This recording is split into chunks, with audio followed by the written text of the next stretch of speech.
यह कहानी एक पिता और पुत्र की है। एक पिता नौकरी करते हुए घर पहुंचा। घर पहुंचकर उसने सोचा थोड़ा आराम कर लिया जाए।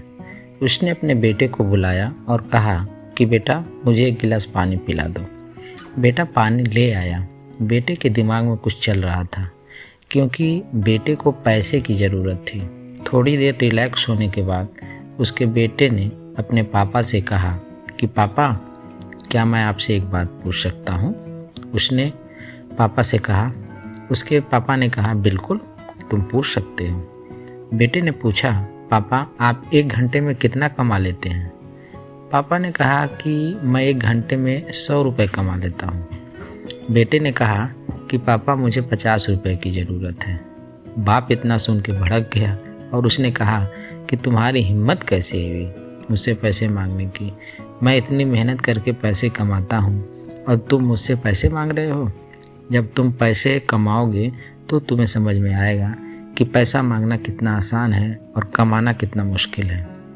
उसका बेटा रोते हुए चला गया। लेकिन कुछ देर बाद पिता को अपनी गलती का एहसास हुआ और वह बच्चे से पूछता है ठीक है तुम पैसे ले लो, लेकिन मुझे बता दो कि तुम इन पैसों का करोगे क्या। मैं आपको बाद में बता दूंगा।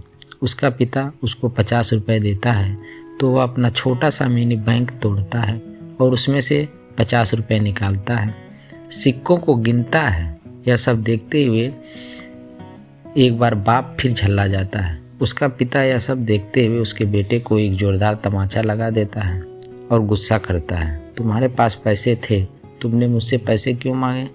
बेटे के पास पैसे पूरे हो चुके थे। उसने कहा कि पापा कल से आप घर जल्दी आ जाना, मुझे आपके साथ 1 घंटा बिताना है। आपके 1 घंटे की कीमत 100 रुपये है तो मैंने आपको अदा कर दी। एक पिता के दिल पर क्या बीत सकती है, इससे बेहतर कोई नहीं समझ सकता। दोस्तों आज की लाइफ में हम पैसे के पीछे भाग रहे हैं। खुशी कभी भी पैसों से नहीं खरीदी जा सकती। जो यह बात जल्दी समझ जाता है वो अपनी ज़िंदगी को अच्छी तरीके से जी पाता है। आशा करता हूँ कि इस कहानी से आपने कुछ न कुछ ज़रूर सीखा हो।